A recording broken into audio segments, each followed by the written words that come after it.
নতুন বছৰত কেনেদৰে আছে হলৌসমূহ তিনিচুকীয়া জিলাৰ বাৰেকুৰিত থকা হলৌকেইটাক লৈ এতিয়া কেৱল অসমেই নহয় সমগ্ৰ ভাৰতবৰ্ষতে এতিয়া উৎকণ্ঠা কিছুদিনৰ পূৰ্বে ভাৰতৰ প্ৰধানমন্ত্ৰীয়ে যেতিয়া এই হলৌকেইটাক লৈ আছিল তেখেতৰ মন্তব্য হৈছিল মন কী বাতত তাৰ পৰৱৰ্তী পৰ্যায়ত এই হলৌকেইটাক লৈ যথেষ্ট উৎকণ্ঠা হৈ পৰিছিল বিভিন্ন প্ৰকৃতিবিদসকলৰ মাজত আমি দেখিছোঁ হলৌকেইটাক লৈ কেইবাজন বিতোপনে দেখুৱাব যে হলৌকেইটা এতিয়া ইতিমধ্যে ইয়াত আছে কেইবাটাও হলৌ আছে হলৌকেইটা ইতিমধ্যে কল খাইছে আমি সেয়াও দেখুৱাব বিচাৰিছোঁ যে ইতিমধ্যে ইয়াৰ যিসকল যুৱক আছে তেওঁলোকে হলৌকেইটাক কল খুৱাই আছে আমি সেয়াও দেখুৱাব বিচাৰিছোঁ এইদৰে প্ৰতিদিনেই আচলতে এওঁলোকক বিভিন্ন ইয়াৰ স্থানীয় লোকসকলে কলৰ যোগান দিয়ে আৰু কলৰ যোগান দি আচলতে তেওঁলোকে ইয়াত বনচে কৰে আমি কেইবাজন বিতোপনে দেখুৱাব আচলতে এই ধৰণৰ হলৌকেইটা মানুহৰ লগত সহাৱস্থান কৰি এনেকুৱা এটা পৰ্যায় পাইছেগৈ যে কেৱল মানুহ নহ'লে বেলেগ ঠাইত থাকিব নিবিচাৰে এনে এক পৰিৱেশ বিৰাজ কৰিছে আমি আপোনাৰ ওচৰলৈ আহিছোঁ কেনেকুৱা হলৌকেইটা লৈ কেনেকুৱা অৱস্থা এতিয়া হয় বৃহত্তৰ বাৰেকুৰি অঞ্চলটোত মানে আপোনাৰ হলৌখিনি আপোনাৰ বাৰীসমূহ একোখন বনাঞ্চল হিচাপে প্ৰতিজন ব্যক্তিয়ে একোজন বনকৰ্মী হিচাপে হলৌখিনি সংৰক্ষণ কৰি আহিছে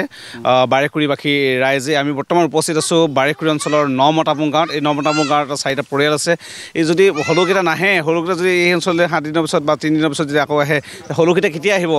উৎকণ্ঠাৰে বাট চাই চবৰে উৎকণ্ঠা মানে একেটা জেগাত নাথাকে মানে ইটো জেগাৰ পৰা সিটো জেগালৈ মানে আপোনাৰ চলা ফুৰা কৰি থাকে সেইকাৰণে নহালৈকে মানুহবিলাক উৎকণ্ঠা যে হলৌকেইটাৰ কাৰণে কল মানে সাঁচি ৰয় এতিয়া মানে কৈছে মানে আপোনাৰ হলৌকেইটাৰ কাৰণে আমি কল পুকুৱাই ৰাখিছিলোঁ ইমানে 7 দিনৰ পিছত আহিলে কলখিনি মানে বেলেগক খাব দি দিলোঁ ঘূৰা মানে বেলেগ এটা ঘৰ এতিয়া হলৌ নহ'লে থাকিব নোৱাৰা হলৌ নহ'লে মানে থাকিব নোৱাৰা অৱস্থা মানে এই তেনেকুৱা পৰিৱেশ বিৰাজ কৰিছে আমি দেখুৱাব বিচাৰিছোঁ হলৌ এতিয়া ইয়াত 4টাকৈ হলৌৱে একেলগে বাস কৰিছে আমি গোটেই হলৌকেইটাৰ নাম কি ইয়াৰ নাম এইটো ৰঙি এইটো ধৰ টুইক আৰু এনেকৈ গেলচি তেনেকৈ নাম দিয়া আছে গোটেই হলৌকেইটাকে বিতোপনে আমি সকলো ৰাইজক দেখুৱাবলৈ অনুৰোধ কৰিছোঁ কাৰণ এইখিনি যিখিনি ৰাইজ আছে গোটেইখিনি আচলতে হলৌক সংৰক্ষণৰ ক্ষেত্ৰত গুৰুত্বপূৰ্ণ ভূমিকা লৈ আছে মই আমি দুইজনকে এই দুইজনে আচলতে হলৌক লৈ তেওঁলোকে জীৱনৰ এটা গুৰুত্বপূৰ্ণ সময় পাৰ কৰিছে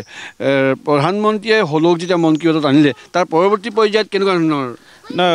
হলৌ বান্দৰ সেই বাৰেকুৰি অঞ্চলৰ হলৌখিনি লৈ কিনে যি মন কী বাত অনুষ্ঠানত যি বাৰেকুৰি অঞ্চলৰ ৰাইজক মৰাণ ৰাইজক যিখিনি ভূয়সী প্ৰশংসা কৰিছে সেই প্ৰশংসা আমি আনন্দিত হৈ পৰিছিলোঁ কিন্তু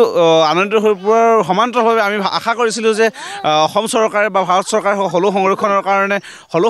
কাৰণে আৰু মানে কিবা ইনিচিয়েটিভ ল'ব বা পৰ্যটনৰ কাৰণে কিবা ইনিচিয়েটিভ ল'ব এতিয়ালৈকে আমি দেখা নাই যে হলৌখিনিৰ কাৰণে বিশেষ পদক্ষেপ লোৱা আমি দেখা নাই যিটো আগৰ প্ৰধানমন্ত্ৰী কোৱাৰ আগতে আমি বাৰেকুৰিবাসী আমি হলৌখিনি কাৰেণ্টত লগা ব্যৱস্থাত আমি দৃষ্টি নিক্ষেপ কৰিছিলোঁ সেই বিষয়টো ইতিমধ্যে সমাধান হৈছে কিন্তু এতিয়া প্ৰধানমন্ত্ৰীৰ মন কী বাতত অনুষ্ঠানত ওলোৱাৰ পিছত একো ধৰণৰ তেনেকুৱা মানে উল্লেখযোগ্য প্ৰভাৱ আমি দেখিবলৈ পোৱা নাই কি ক'ব আপুনি এই হলৌকেইটাক লৈ হলৌকেইটালৈকে যি প্ৰধানমন্ত্ৰীয়ে যি মন কী বাতত যি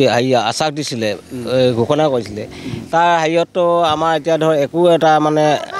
অসম চৰকাৰে হওক বা পৰ্যটন বিভাগে হওক বা ভাৰত চৰকাৰে হওক একো এটা মানে সুফল আমি একো পোৱাই দেখা নাই